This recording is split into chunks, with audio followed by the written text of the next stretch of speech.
And states may be allocated additional funds to achieve the objectives, sir, as raw material and movement of people are essential for manufacturing sector to achieve economies of scale.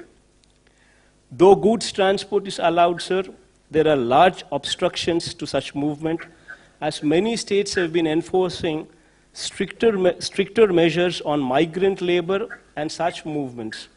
Already my state has suffered heavily as manufacturing has come to a standstill and agriculture is not able to market the producer, as markets across and the retail trade across the country are closed down, and we being net surplus in most of the agricultural commodities are facing the brunt, sir. Sir, we have provided a minimum support price for almost all agricultural produce due to the above situation, and because of such support, our finances are severely affected. And our consumption is limited, sir.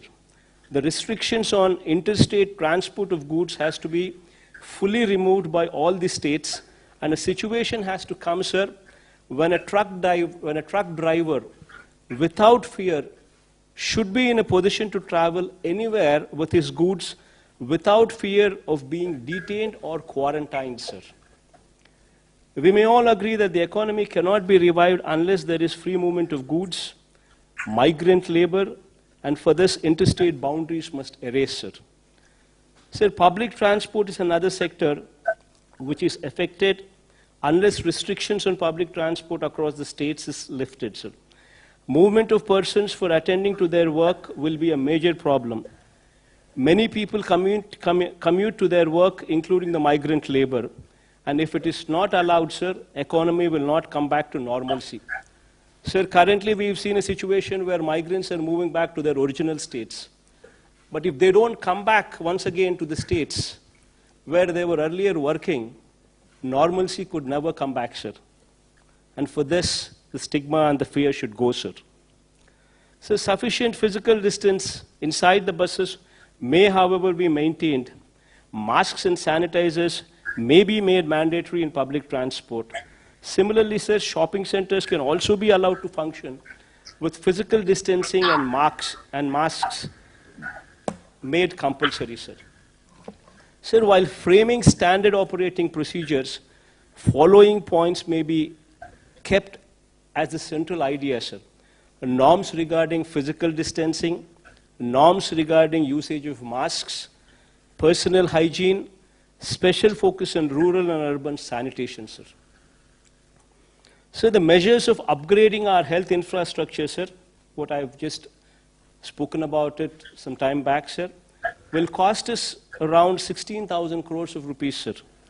Being a new state, we would require support of the union government in achieving this objective.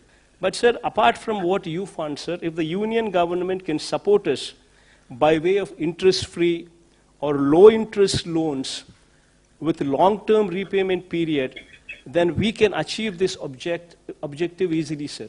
All our hospitals would be upgraded to the national standards from the village level to the teaching hospitals, and we would in turn build 16 more teaching hospitals, what would be the need of the hour, sir.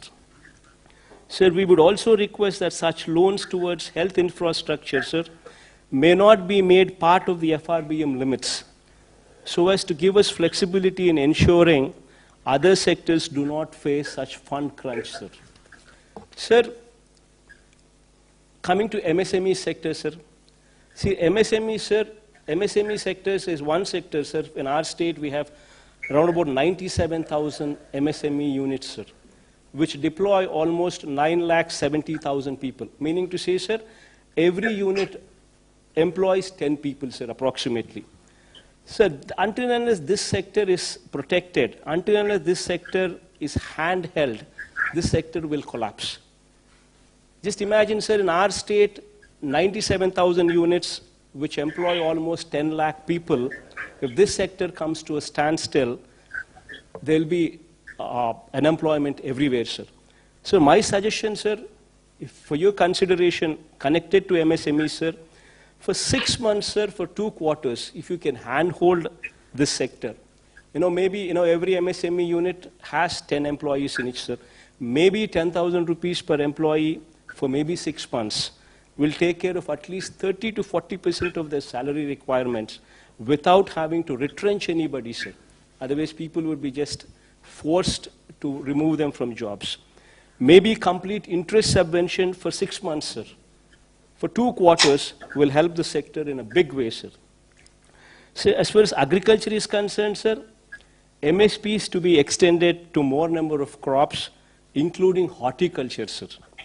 And procurement limits may be enhanced from the current 30% to at least 50%, sir, along with immediate opening up of wholesale and retail markets, sir. This goes a long way, sir. Sir, I would like to also state that our state finances have been severely affected, sir, which also requires your generous support. As, sir, if states are healthy, so are the people of the country, especially the downtrodden, sir. So this, by and large, is the conclusion, sir. I urge you to consider the above suggestions while relaxing the lockdown measures, as I have outlined above, to ensure all the citizens go back to their normal life and the symptomatic persons are handled by the health system through self-awareness so that the country gets back to the track, sir. Thank you, sir.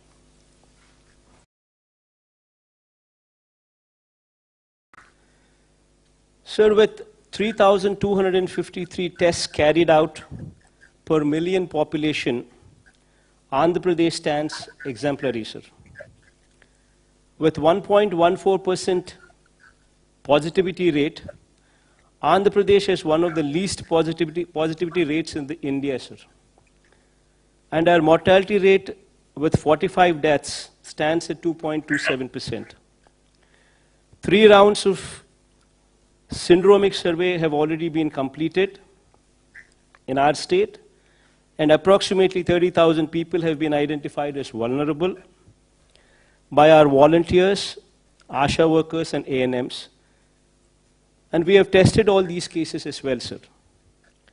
Sir, having said all these, sir, however, after 6 weeks of lockdown, we need to look back at what we have learned and how we need to move further.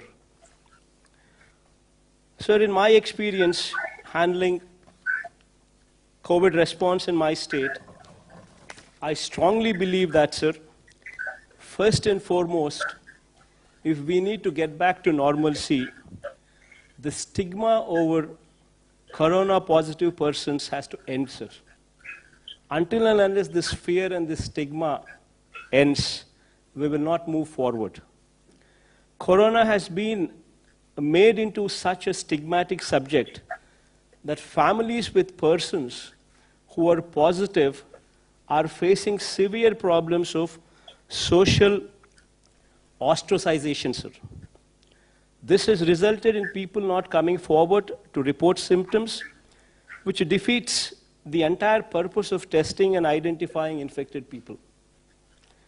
The current containment strategy of demarcating an area as containment cluster and that of institutional quarantining may be re-examined, sir. And as we move towards a strategy of public awareness, self-reporting of symptoms, testing, treatment, and self-isolation, without fear or stigma, should come into the forefront, sir. If we can create awareness that 97% or 98% of the cases are curable, and only mild symptoms will occur in 85% of the cases, then stigma attached will go away, sir. So we need to make people prepare themselves to live with coronavirus till a vaccine is produced. Awareness on physical distancing, use of masks and hand sanitizers, and maintaining general hygiene needs priority in these times, sir. So SOPs need to be evolved for workplaces, manufacturing units, and public places, including markets. Sir, people who have symptoms should be encouraged to come forward themselves for assessment, testing, and treatment without stigma or fear. This should be facilitated by notifying the assessment cum sample collection centers and COVID-19 hospitals. We may also provide access to telemedicine facilities and call center facilities to avail services for assessment and testing and treatment. High-risk persons need to be educated, made aware of the risks, and public should be explained about how to home isolate on their own, sir. Sir, physical containment strategy, which involves drawing of circles and circles and institutional quarantining, should also have an exit plan, sir. And the stigma should be done away with. So this fear and this stigma, which is compounded by high focus from media, sir, should now focus on confidence building and removing the stigma by driving the message that 95% of the people are cured and the disease is curable. Individuals would have to be empowered to take care of themselves and their family by right kind of messaging. This brings to the point that we require a major overhaul of the health system, sir. So during COVID response, we were able to ramp up the hospital beds and ICU beds to a good level, sir. But we need to improve them much, much, much further, sir. Sir, major reforms in the health system from village level to the highest teaching hospitals in the state should be the need of the hour going forward, sir. To set up a clinic in each village in the state with staff deployed on a 24/7 basis, sir. Taking up new medical colleges, one at least for every parliamentary constituency, sir. Sir, I'm just pressing on this point as parliamentary constituency because that is a more uniform figure, because every state has got different sizes of the districts, sir. So as to make the doctors and nurses available in adequate numbers, sir. So the hospitals at every tier should also be totally revamped to bring them to national standards, sir. Sir, our health infrastructure at village level should be strengthened in such a way that if any person is having any symptoms, they should be in a position to access the village clinics, get an advice, followed by treatment, sir. Similarly, sir, we need to keep our villages and towns clean, sir. This requires a major pumping of funds to the local bodies to maintain cleanliness and ensure that environment in both urban and rural areas are clean and hygiene. This is very much in line with your ideals, sir, of Swachh Bharat.